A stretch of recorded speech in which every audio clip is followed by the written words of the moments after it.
Okay, so please view this session as a chance to kind of break from your routine and be in a conversation with colleagues. We want to keep this simple and relaxed. Manuel and I are going to offer some comments that might bring some ideas to mind, but the core of this session should be all of us sharing experiences and ideas with each other. So just going through this brief agenda, I'm going to have a brief reflection on our experience teaching during the pandemic, what I call COVID college. Manuel and I are going to offer some ideas for finishing the semester strong and maintaining attention and focus, I guess, for both your students and even yourself during this latter portion of the semester. We're going to send you off into a Zoom breakout room to generate some ideas, particularly around the concept of letting go. And we'll have a few groups report out back to the larger group when we come back together. Then in that point 5 there, we'll offer a couple of things to think about as your thoughts turn to next spring and what you might do differently or keep doing or stop doing. We'll have another breakout and report, and then we'll say farewell. And during the whole session, feel free to have a back channel conversation in the chat. We're not offended. In fact, it's great. Or as we're talking about something, if you have ideas to offer, throw them in the chat, and everybody can kind of be monitoring that if they want to, or we might even encourage you to, at certain points, to put stuff in there. So that's how this thing is going to go. So I think especially at the beginning when we realized what the semester was going to be like, we were probably singing the COVID college blues. So in the spirit of kind of glass half full, glass half empty, I'm going to start out with some of the glass half empty things. And maybe this has something in common with those stages of grief, right? So, first off, for a lot of us, there is this feeling that I can't do whatever it is. I can't do labs. I can't teach performing arts. We can't have real discussions. We can't, do projects in the same way or group work. We can't do these things online. It's just not the same, and a certain amount of frustration about that. I know I experienced that myself. And maybe when you calm down a little, you think, all right, I got to put this in a little bit more of a academic way of looking at this. And you might say technology mediated communication isn't as rich as face-to-face communication. So that's kind of a glass half empty way of thinking of things. If you're teaching in a classroom like we are at DeSales, it's a challenge to get to know students with masks on. Online can have sort of a transactional aspect to it. And because of that, sometimes students might just do the minimum online, or at least we might feel like that's what's happening. You ask them to post once and reply twice, and that's exactly what you get. Why couldn't they just reply 3 times? Then I'd know they really love learning, right? But a lot of times, maybe they're just checking the boxes. And, then we maybe get into a little, sad, weepy moment. I miss my students. Even the ones that used to show up in pajamas or weren't paying attention to me or had their hats on backwards, I miss all of them, seeing them in the classroom in the pre-COVID way of doing things. And in my colleagues, even the annoying ones I didn't like to see in the office, now I miss them terribly. And I think we can all, it's hard to maintain our sense of community, a lot of which is bound around our campuses. Everybody's exhausted. You hear that all the time, mentally exhausted, and nobody signed up for this. So this is kind of the venting part. And if you have your own ideas for like the worst part of teaching under COVID, you can throw them in the chat. But that kind of empty comment, but I think it makes sense at this point, it is what it is, right? We have to deal with the situation that we have. But there's some good things. So if you're the glass half empty person, you only need a waist up wardrobe. So I don't know what's going on, below the level of the table here. The parking's better, right? That's always the first thing on the faculty meeting, better parking. Well, we've had better parking, especially if you're parking in your own driveway or on the street or in the garage. But more seriously, you've probably had a chance, I know I've had the chance to sort of rethink the basics of our classes, right? Because of the sudden change, you had to think about things like, okay, what are the learning objectives for this class? What are the best way to achieve those objectives? What activities make this the most sense? So if you were maybe in a rut before, this was a jolt to the system that maybe had some positive aspects. And I know I have, and maybe everybody has probably learned a lot. So whether it's about yourself, your students, about technology, about teaching practice. Probably when you look back on this semester, you've learned something. Even if it's nothing but what not to do, you've learned a lot. And most importantly, we're still here. So all of our institutions have important missions to fulfill, and we're fulfilling those missions, maybe imperfectly, but maybe we were doing them imperfectly before. But we're all still here in operations. Teachers are teaching, learners are learning, and hopefully as we have gotten more experience over this fall 2020 semester, now we can start thinking about, okay, I survived to this point. How can my students and I thrive in this environment going forward? All right, so in this segment here, we're going to consider finishing this semester strong. And then in the final segment, we'll start to talk more about next semester. So now that the semester is well underway, things might have settled into a bit of routine, and maybe it feels like everybody is just kind of going through the motions. So whatever novelty your class might have had toward the beginning of the semester, because of whatever changes you had to make, whether that was doing things online or being in some kind of a hybrid mode or who knows what, that novelty is probably worn off to some extent. If you're doing live Zoom sessions like this, maybe you notice more webcams are turning off. Students don't want to talk. I think most of our campus had in common, there weren't really breaks to speak of, so there weren't any breaks to recharge. And it can kind of feel like we're just kind of running out the clock, waiting for the semester to end. Like I know on our campus, November 20th, that's the last day of in-person classes. When are we getting to November 20th? How many days till November 20th? But the reality is we still have a lot to do to meet our learning objectives for the classes, right? You need the whole semester to get things done that need to get done.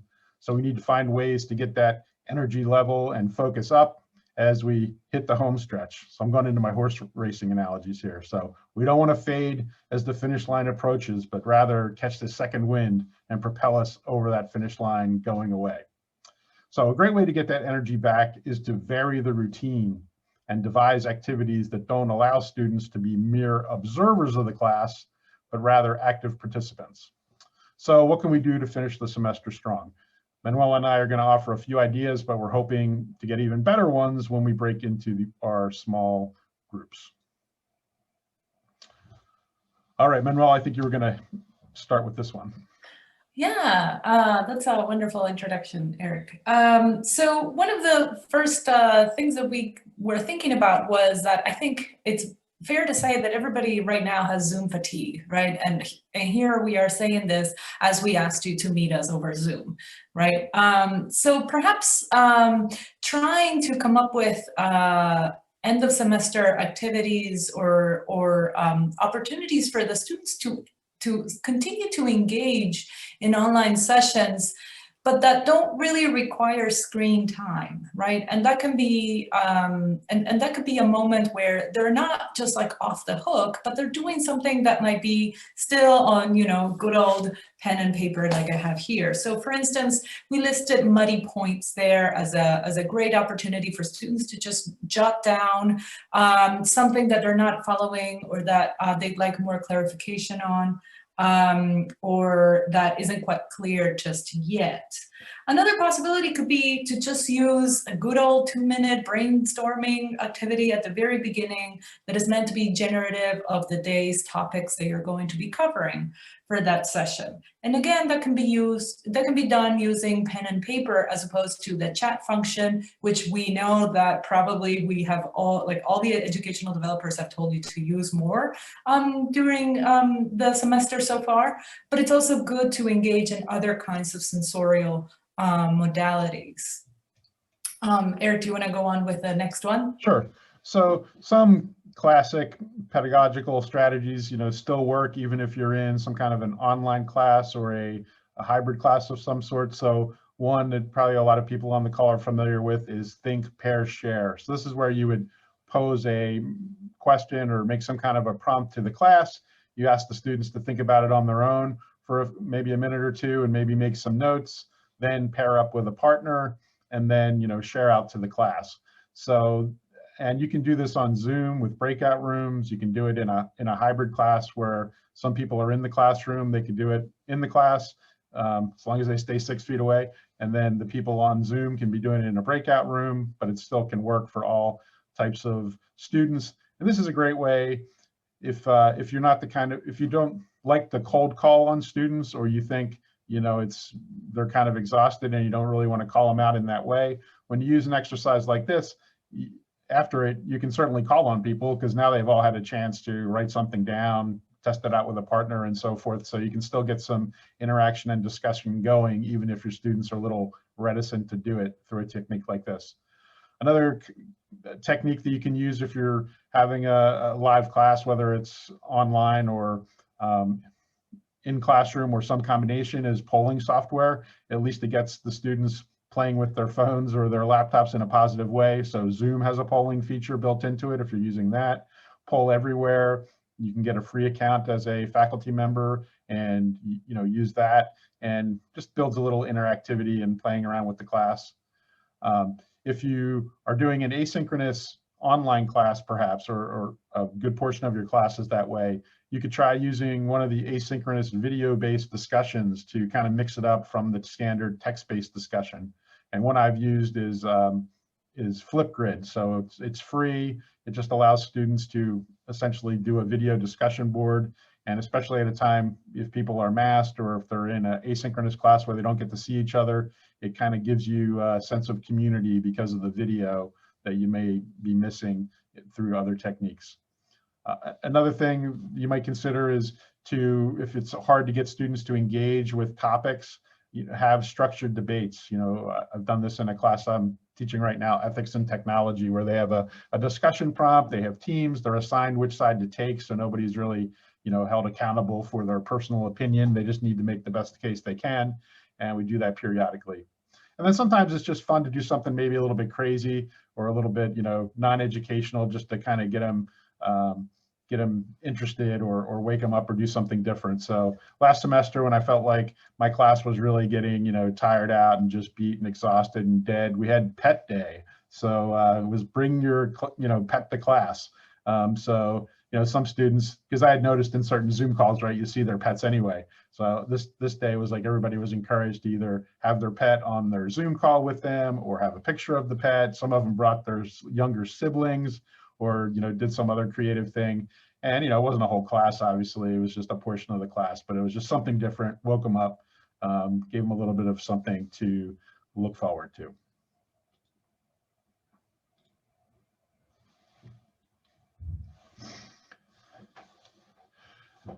Manuel, do you want me to start this one, or did you want to do this one? No, I can take over. Okay. So one of the things we wanted to get across in this session in thinking about how to finish the semester strong is that we are preempting the conversation about our strength and energy levels at the moment right now, when everybody is understandably exhausted. So one way in order to make sure that we get to November 20th or whenever your courses finish the semester, and then, after Thanksgiving and then grading, is to perhaps think of ways in which you can lower the stakes. So just letting go a little bit, and even considering where you can let go and allow students some form of control. And perhaps it's just as simple as saying, well, I really cannot do this semester, but this is something that maybe I can look forward to in the spring. And we'll get to that in the second portion of today's session, but it's something that we'd like you to start thinking about now, right? So maybe your semester is already too tight and cramped with things that you need to finish and accomplish, but you are realizing that your students' energy levels and engagement levels are going down, which is understandable without having had any breaks and everything that's been going on. So some of the things that we were thinking about, you can read it in the slides. There's a variety of choices that you can share with your students, and also invite your students to participate and work together to build it and construct. So for instance, we have, choice of course topics, and maybe a little bit too late, but perhaps something can be switched. Choice of class activities. Now would be a good opportunity to ask your students if, if the breakout rooms have been working well, and if they would like to propose other ways of engagement during online sessions. And perhaps even let the students teach something, right? Sort of an option, also thinking a little bit ahead of time toward the spring. But one thing I wanted to talk about is this option for creative versus a standard assessment. And for an assessment on its own, it might take a little bit of shuffling, but definitely for something like a homework opportunity, I think there's a lot of potential. Eric, could you move to the next slide? Thank you. And yes, so this is from my course, and these are, I'm going to show you 3 different kinds of creative responses that my former students used to submit in preparation for class discussions. So my way of making sure that the students were prepared for class was to have them submit these responses that could be of 3 types. They could be an essay style, where they would write a short paragraph and practice essay writing skills. They could be a current events, where they would have to look up an article of the news from a reputable news source and draw connections to the topic that we were covering for that day in particular, or in general, the unit that we were covering, or a creative response, which was a little bit of a way of having students engage in whatever form they thought was most creative and best for them. And so these examples are shared with permission from my former students, and just so that you know, it was a class where we mostly read dystopian novels. So the idea of engaging with the texts and its difficult topics through something that was creative was also an outlet for them to not always just be thinking in terms of essays about these difficult topics, like for instance, in The Handmaid's Tale or Parable of the Sower. So it gave them an opportunity to engage with the material through different sensorial modes. And at the end of the semester, what I did was I created a virtual art gallery of all of their projects, and I compiled them and showed them to everybody, and we celebrated the work that they had done. And so, as I said, this is just a selection. Eric, can you click again? Yes, for instance, this was a haiku that a student of mine wrote on Mad Max Fury Road. And if you're thinking, well, but isn't this too little for an engagement if somebody's writing a more essay style version of this assignment? Not quite, because as part of the creative project, they also had to write an accompanying artistic statement where they sort of assessed and analyzed the strong points, and they drew their own connection. So they got to think about why, in the case of the Scrabble board, what was relevant about the Scrabble board. I'm not going to ruin it for you if you've never read The Handmaid's Tale, but you probably should. Why the choice of a Scrabble board, the kinds of words that they were displayed on the board. In the case of the haiku, what was the this like sort of minimalist approach to language in a film that highlights scarcity of resources. And in the last one, Eric, if you could click again, this was an illustration that another student of mine did on the Parable of the Sower, right? Where she drew connections between the landscape, hands that are pulling apart, as well as the fires that raged through California in the novel. So, so I didn't have to do the interpretive work of deciphering what they meant in these pieces. They did it for me, and they found it very powerful. And it was also something that me thinking about my own energy levels toward the end of the semester, I actually looked forward to reading and engaging with my students and the concepts of the classes in different modalities.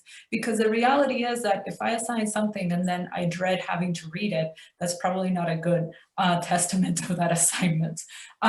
So just want to share these with you.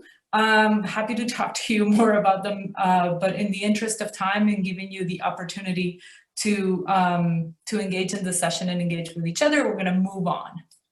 So, all right. So what we're going to do now is randomly assign you to a Zoom breakout room.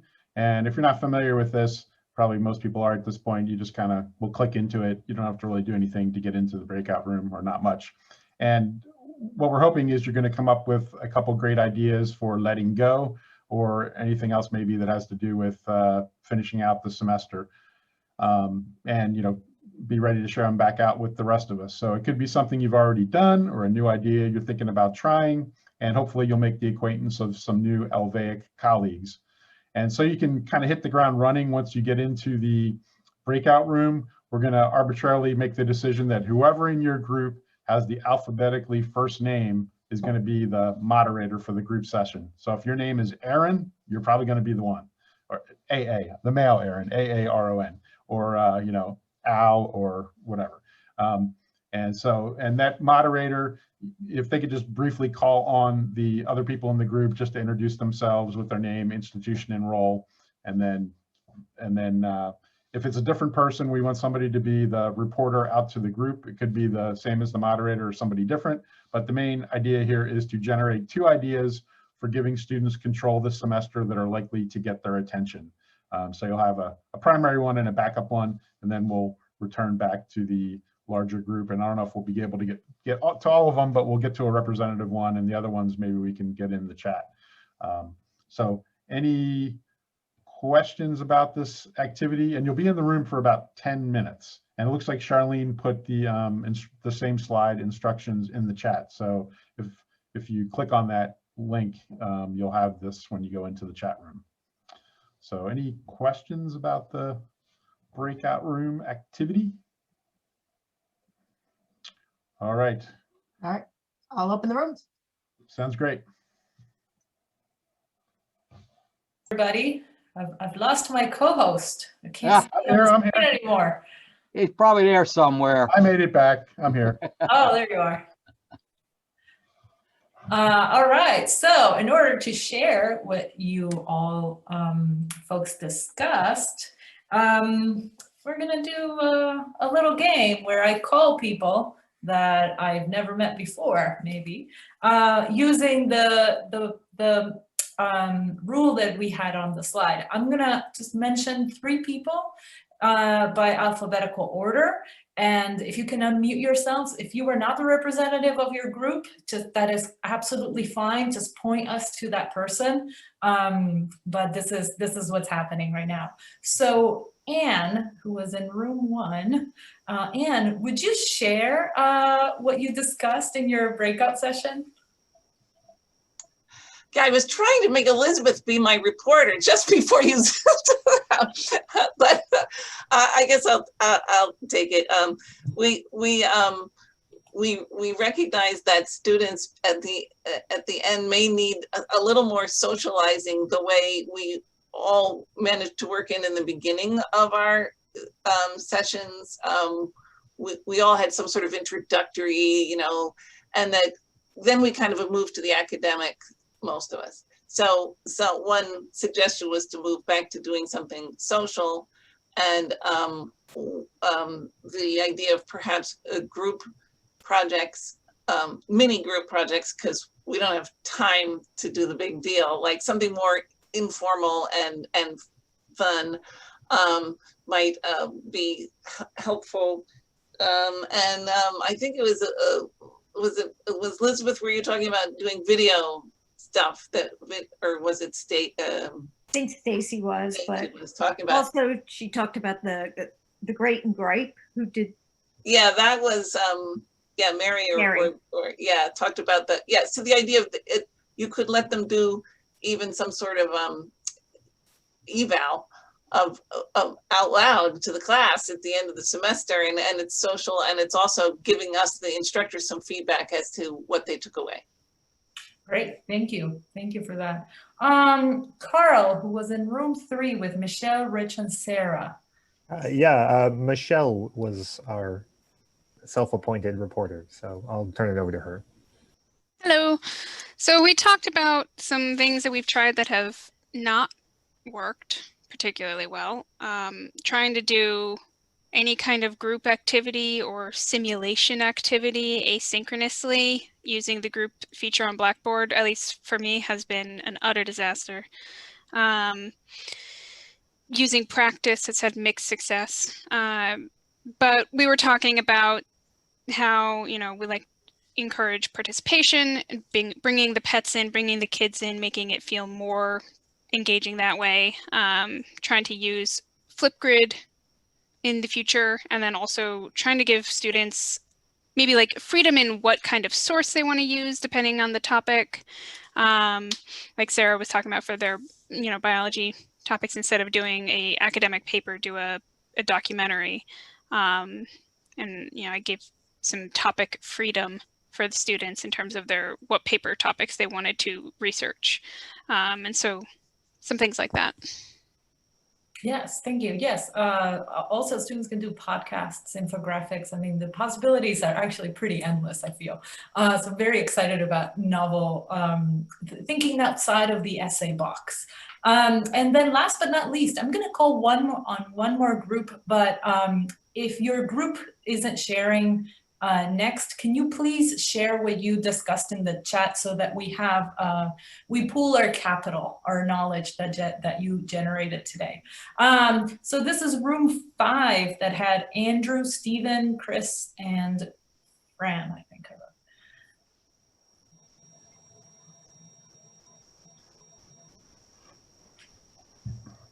Chris, I see you've unmuted yourself, so I'm guessing it's you. Yeah. Oh, Chris was our note taker, so I was the, more, quote unquote. I'm open, Andy. I'm open. So yeah, I was the note taker for the group that Andy moderated, and a couple of things that we got into. A lot of it revolved around asking students what their preferences were, and one of those was around time and figuring out, is there another time that a single class meeting or a recurrent class meeting might work better for them, or at least work better for a majority of them, so that, as schedules get tighter, if it would help them to, shift some blocks of time around, that's something that we can be flexible about. And that was actually Stephen's idea. It was Stephen, yes, from DeSales. Yeah. And another thing was thinking about specific assignments and asking students, is this more helpful or more burdensome, and getting a sense, rather than just asking, do you like this or not, is this something that's contributing? And that's something I did recently in class, where we decided to cut our number of forum posts in half, because the students said there's value in what we're doing, it's just hard to keep up with the pace. So that's what we came away with. Great, thank you. And I see that Lauren's group posted, Lauren posted on behalf of her group. And so any other group that would like to share what you discussed, that'd be excellent. We would really appreciate it. I think it's a way of pooling all of the brain power that we have here in the room today. So while that is going on, Eric, I'm gonna hand it back to you to continue with our slides. Okay, sounds great. So as we've discussed previously, we've all learned a lot this semester, even if some of it was what not to do. So this segment of our program is about more fundamental changes you might consider as you prepare your spring semester courses. And by higher education spring, of course, that's really winter, which is why I use this graphic here. So some things to think about. So after the sprint of the fall semester is over, many of us will have a longer than usual break before spring semester starts. For instance, here at DeSales, last day of in-person classes is November 20th, and the first day of spring semester is not till February 1st. And maybe you have similar extra long breaks in your institutions as well. So that might afford us an opportunity to reflect on what we did this semester and what we might want to try in the spring, even more so than normal. Many instructors rightly note that something of the human is missing in many online classes or in the online dimension of whatever kind of class we have. They can feel transactional rather than relationship based. So even if objective measures show that students meet learning objectives as well or better in online, in hybrid classes than in traditional classroom type classes, it's hard to deny that something is often missing. So you might think about some of these questions. How can I make my online class or the online aspect of my class more relationship based and less transactional? How can you, if you have a class that's online but has a combination of some synchronous time like Zoom meetings and other things that are done asynchronously, how can I use that split better maybe than I did this time around? Or if you have a hybrid class, in this case, I'm talking about a class that has an in-person dimension and a online dimension. Again, how can you use those different types of time and types of activities better, or leverage what the particular modality is best at? And then just in general, what should I do more of? What should I do less of? And in one of the resources that we'll give you in the slides that we sent to you at the end, I came across this concept of the laundry test. It was from the article by Dan Levy that we'll give you the link to. But what the laundry test was, it was a response that a student gave where they had an option that a particular lecture, so to speak, or activity, they had a choice that they could either participate in that activity live, or they could do it by viewing a recording. So the student was asked, well, how do you decide whether you're going to go to that class live or not? And they said, if I could participate fully in that activity while folding laundry, it's probably better, then I would definitely attend it, or I would, listen to the recording. So, think about that. If students can fully participate in an activity while they're folding laundry, then maybe that's better as an asynchronous or recorded activity rather than a live activity. Or maybe you need to change it around so that the folding laundry, you can still participate in it fully. So that's our quick preamble on this one. We're going to try the breakout again. So this time, same idea as last time, except this time the group member whose first name is the last in the alphabet. So if you're Zoe, you're going to be up this time. And same thing, introduce the people in your group, get somebody to be the note taker reporter, could be the same person as the moderator, and try to generate a couple ideas to try in the spring, maybe a little bit more fundamental because you have more time to plan for it, to improve student engagement in some way, or some kind of maybe a more fundamental rethink if we're still in this same mode, which I guess we all will be in the spring. So a couple ideas that you can share with the group. That's my preamble. So Charlene, you're going to send them off into the ether? I'm going to send them off.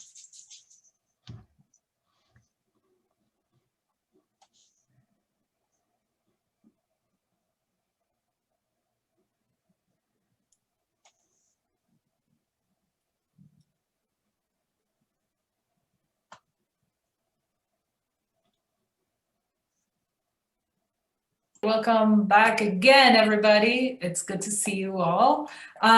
So we hope that that second session was also very productive, but in an interest of time, I see Jim Castagna, he's nodding, so good. In an interest of time, instead of calling, we're just gonna ask the reporters in each group to just post in the chat. And we hope this session met your expectations. We hope that you got to think a little bit about how to finish your semester strong, how to perhaps conserve some energy for the few weeks that we have coming up ahead. And especially as the days get shorter and the temperatures continue to drop, I find that it's very important to just take a take a lesson from nature and begin to try to keep and maintain our strength as much as possible in our energy. And to start thinking about the spring as a moment that is still a little bit ahead of us, but that we can also look toward with the lessons that we have learned from this fall experience, right? So with that in mind, and I see that the chat is going, so thank you so much for posting that. Kahoot is great. We want to thank you for coming, and we will email you the slides as well as, I believe, the recording, and a little assessment survey, just to see how the session went and what you thought of it. This helps us provide you with better sessions and organize more things for this wonderful community in the LVAIC community. So please, if you can, That link is going to get lost in the chat now, I realize that, but that's okay. We're going to send it to you. But just do remember to click on it when you get the email after the session. If there's anything else you'd like to let us know, compliments, complaints, criticisms, you know, we're here for you. Just remember that we're also very tired, so be kind to us. But it was lovely meeting you and lovely seeing some of you that I've already met, and want to thank you for coming.